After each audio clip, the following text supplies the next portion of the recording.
you're facing Lucas Reichel so soon after coaching him. I guess you have a good scouting report. Yeah, I mean, obviously, I think we know Lucas. First of all, just again, he's a great person. I really, honestly enjoyed my time with him. I thought he handled the situation like a real professional. He certainly didn't get the opportunities he wanted. Those are decisions we make as coaches, but it was never personal with me or with him. And I thought that really said a lot about his maturity as a person. And as I said to him, I hope he does great. I really do. Do I hope he does great point-wise against us tonight? No, but do I hope he has a great season? Yes. He's a good person, and I hope that's the way it goes for him. The last couple of games, you're very competitive in Edmonton, pretty solid in Seattle to get 1 point. Last year would have felt like moral victories. This year it feels like the team is more frustrated by it. Is that just a maturation of the team that's starting to believe in itself? I think so. I think we have a level of belief, and I think you go through the 3 games on the road, and we felt like we should have found ways to more points than we've gotten. And I thought the game in Seattle, we had every bit of chance to win that game, and it feels like you kind of let one away a little bit. Not a knock on their play, but I did think there was moments where we were controlling the play, and we got to find a way to win. Obviously, I think in each game we've got at least tied special teams, if not out special teams. So that's a hard way to win on the road. So we got to do a better job, specifically probably on our penalty kill. You can't expect the power play to score every night, so we got to make sure we kind of get back to killing penalties well that we were doing earlier in the year. I'm glad our guys aren't satisfied at all with it, because I really feel like we need to find a way to dig in and get more points. And I know we're playing a team that feels the same way, so it should be a good game. Yeah, 5-on-5, I think you're one of the top 5 or 6 teams in the league in terms of goal differential. Like, it's there. Like, does it feel sustainable to you? I think it feels sustainable if we continue to grow. I've said this to our team a lot. We have a lot of talent.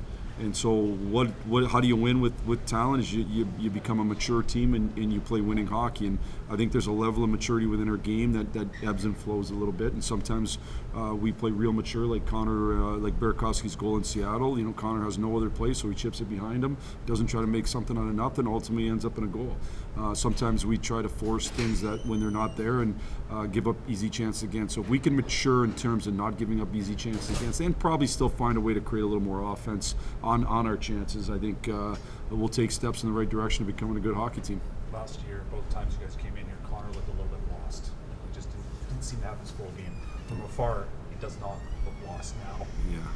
Yeah, I can't comment on last year. Obviously, I wasn't here. I can comment on where his game's at right now, and I think he's playing excellent hockey. I think he's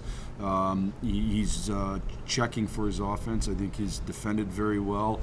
He's done the things I've asked him to do to be for him to partly lead the way in being a winning hockey player. Because I think if your best players play winning hockey, everybody else has to follow suit, and I think he's doing that. And as a result, he's getting the offense as well. I think early in the year he wasn't probably getting rewarded for some of the offensive plays that he was making, and lately he's been much more rewarded on a regular basis. But I think he's been making those offensive plays on a consistent basis and checking hard and trying to do things right. So I'm really happy with where his game's at, and it says a lot about him as a young player. Like, he's just turned 20 this year, right? So he's had to grow up in this league, not just as a person but as a player, and that's not always easy. And I think he's handled it great, and I've been really impressed with it. Is that the story from your perspective then? He just had to kind of grow up a little bit and see how it works? It's hard for me to say that. I don't want to say, just all I would say is he was 18 and 19. You know what I mean? And so as an 18 and 19-year-old, I know what I did at 18, 19. I know what my son's doing right now at 19.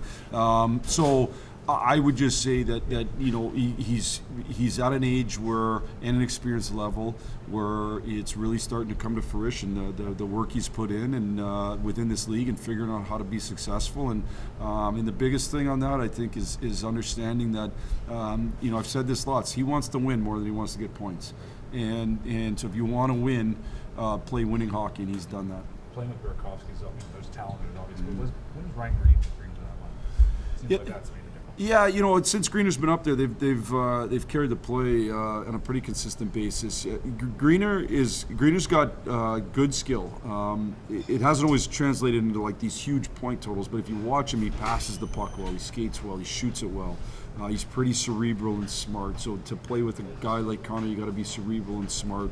But he also has done little things like win face-offs, win some puck battles. On a number, I can think of different goals where he had a huge piece in it, where either he won a puck puck battle, or he won a face-off, and things like that matter too. So, they found some chemistry. I think I also would say, you mentioned it, but I think Burakovsky's game has continued to grow as well, and so he's continuing to play at a higher level, and that all helps as well.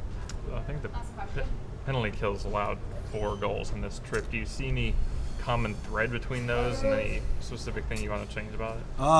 Not necessarily common thread. Honestly, I don't. I wish you did, because then it's easy. You just fix it, right? We've probably made mistakes, and they've ended up in our net. We missed coverage in Winnipeg.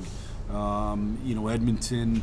One was a little bit of a broken play. One we missed coverage in a different area though, and then the last game we chased pressure when we talk about pressure when we can, but not chasing it. We chased pressure, and so penalty kill's funny. Like it's like power play. Like confidence matters. We just got to get back. We got to find a way to kill the first penalty out here tonight, and then build confidence from there.